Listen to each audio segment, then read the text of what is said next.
Beyond his stoic image on the dollar bill, who was George Washington and what can we learn from his life today? As America prepares to mark 250 years, Michael Yoshida takes us to George Washington's Mount Vernon, where the story of his home reveals some surprising sides of the man who made such an impact on the course of our country.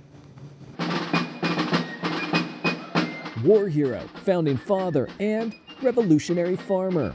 He wanted Mount Vernon to be a model for a new American agriculture. Turns out America's first president had a lot more going on beneath the surface. He's one of the first scientific farmers in America, adopting practices that no one else was doing in North America at the time, such as crop rotation, adding additives to soil. Washington invented several new types of plows. With no formal education, practical experiences shaped George Washington's life and leadership. He's raised by a single mother. He has to educate himself, essentially, and really be an ambitious striver to get any opportunity given to him.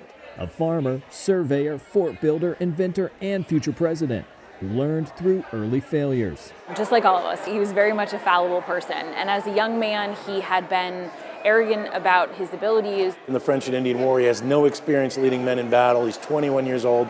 The only army he's ever going to lose in his lifetime is in his first major engagement when he has to surrender at Fort Necessity. And it's not, it's a critical moment because his decisions caused the death of other people.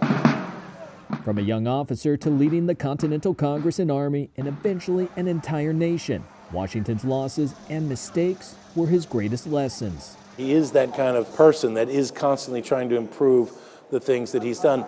He knew what he didn't know. So he surrounded himself with people who knew more, who had experienced different things.